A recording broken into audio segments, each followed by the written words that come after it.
আবু হানিফা শবে বরাত পালন করেছেন? না, কেউ করেন নাই। নবী করিম সাল্লাল্লাহু আলাইহি ওয়াসাল্লাম নিজে করেন নাই, করতে বলেন নাই, মানে কোনো প্রমাণ নাই। কোন একজন সাহাবী 1,24,000 সাহাবী, 1.25 লক্ষ সাহাবী আরাফার মাঠে শেষ হজ্জে আল্লাহর নবীর বিদায় হজ্জের ভাষণে উপস্থিত ছিলেন।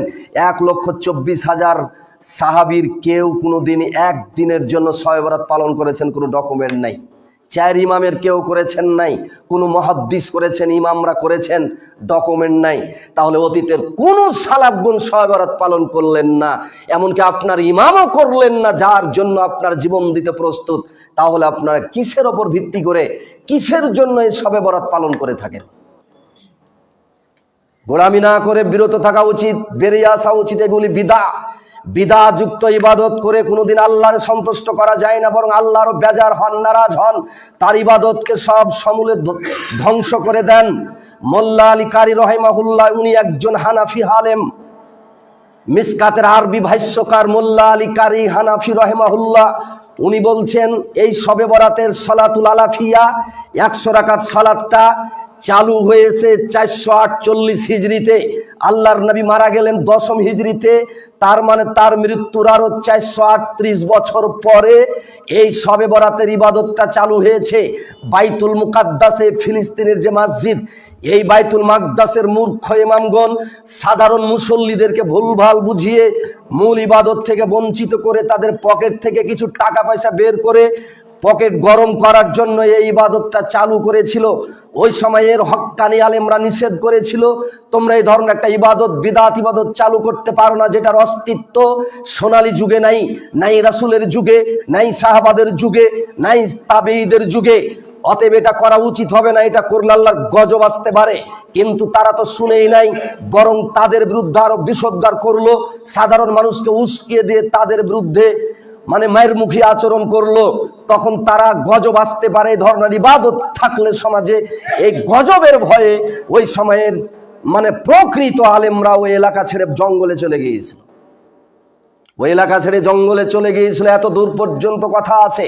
অতএব বিদাতে আমলকে নিয়ে আমরা খুব আনন্দ করি, উৎসাহ দেখাই। নিজেও যদি না করি, কেউ করে, তাও খুব দহরম মহরম থাকে। হয়তো ইবাদতটা আমি করি না, কেউ করে, কিন্তু ঘৃণাবোধ আমাদের নাই। ঘৃণাবোধ আমাদের থাকতে হবে। অতীতের সালাফদের বিদআতের প্রতি এতই ঘৃণাবোধ ছিল, যেটা করার কারণে তারা জায়গা থেকে পালিয়ে গিয়ে বন জঙ্গলে তাৎক্ষণিক আশ্রয় নিয়েছিলেন আল্লাহর গজবের ভয়ে। তার মানে কোন এলাকায় যখন বিদআত চতুর্দিকে ছড়িয়ে পড়ে, তখন আল্লাহর পক্ষ থেকে ওই এলাকাতে গজব নাজিল হওয়ার সম্ভাবনা থাকে। আর আমরা ওই বেদাতি হুজুরাকে ইমাম বানাই, বেদাতি হুজুরকে মুয়াজ্জিন বানাই, বেদাতি হুজুরকে গোরস্থানের সভাপতি বানাই, বেদাতি মানুষদেরকে আমরা মসজিদের সভাপতি বানাই, বেদাতি হুজুররাকে আমরা বক্তা করে নিয়ে আসি, জালসা জুলুস করি, কত না কিছু করি। যাদের কারণে গজব আসার সম্ভাবনা, তাদেরকে আমরা সম্মানের আসনে বসিয়ে দিই। মানে বিদআত সম্পর্কে আমাদের অজ্ঞতার মূর্খতা হওয়ার কারণে এই ধরনের। অনেকে আবার বলেন যে বিদআত যদিও হয়, এগুলি ঠিক আছে, দলিল নাই, দলিল জয়ীব। বিদআত হলেও তো কাজগালা খারাপ না রে ভাই। কাজগালা কি ওরা মদ খায় নাকি রাত্রিতে, জুয়া খেলে নাকি রাত্রিতে? আবার এরকম কথা বলে তারা। এরা তো ভালো কিছুই তো করে, নামাজ পড়ে, জিকির করে, দুরূদ পেশ করে, জিনিস তো ভালো। তো ভালো আপনি কিসের ভিত্তিতে বললেন? কোরআন হাদিসের বাইরের কোনো জিনিস ভালো হতে পারে না। যেই জিনিসে অনুমতি দেওয়া হয়নি কোরআন হাদিসে, এটা ভালো হতে পারে না। নিজে নিজে ইবাদত বানাবেন আর ওটা হয়ে গেল ভালো। তাহলে শরীয়তের দরকার কি? মানুষ একটা করে ইবাদত চালু করবে আর করবে আর মনে করবে এটা ভালো।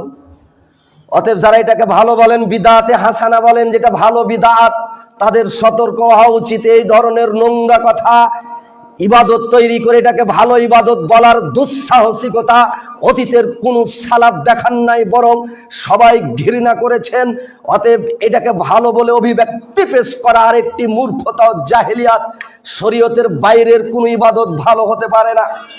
আবার অনেকে বলেন, আরে বাবা, একটা রাত্রি মানুষ মদের আড্ডায় থাকে, জুয়ার আড্ডায় থাকে, ব্যভিচারের আড্ডায় থাকে, এই রাত্রিতে সবকিছু ফেলে দিয়ে মানুষ ইবাদত করে। আরে মানুষকে একটু আসতে দেন, করছে করুক, তা আপনাদের জ্বালায় মানুষটা আর আসবেই না। তো সারাদিন সারা বছর নামাজ পড়লো না, রোজা করলো না, হজ করলো না, জাকাত দিল না, ও পতিতালয় পল্লীতে পড়ে থাকলো, ও মাদকের আড্ডায় পড়ে, জুয়ার আড্ডায় পড়ে থাকলো। তুই একটা রাতে এসে ও কি করবে? একটা রাত্রে এসে কি করবে ও?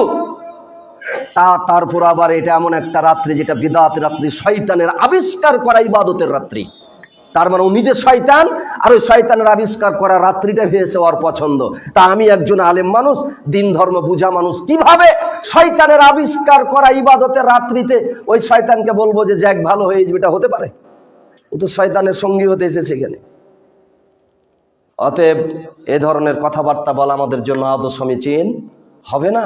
বিদাত বিদাতি আল্লাহ পরিষ্কার বলছেন, দেখেন, ইয়া আইয়ুহাল্লাযীনা আমানু আতিউল্লাহ ওয়া আতিউর রাসূল ওয়া লা তুবতিলু আমালাকুম। হে ঈমানদারগণ, আনুগত্য করো আল্লাহর, মানে যা কোরআনে আছে তা মানো। ওয়া আতিউর রাসূল, আনুগত্য করো রাসূলের, মানে রাসূল যা করেছেন, করতে বলেছেন তা করো, সেটাকে ধরে থাকো। ওয়া লা তুবতিলু আমালাকুম, তোমাদের আমলগুলিকে বিনষ্ট করো না, মানে কোরআনে যা নাই, হাদিসে যা নাই, কোরআন হাদিসে সাপোর্ট করে না, এরকম আমল যতই দেখতে সুন্দর হোক, চাকচিক্য হোক, ভালো হোক, আনন্দদায়ক হোক, এই ইবাদত কোনোদিন আর গ্রহণযোগ্য হতে পারে না, এটাই বাতিল। এটার পর যদি টিকে থাকেন তাহলে আপনার আমল সব বাতিল। অতএব বিদআতে হাসানা এগুলি তো ভালো আমল বলার কোনো অবকাশ নেই, আল্লাহ এগুলিকে তুচ্ছপাত করে দিবেন।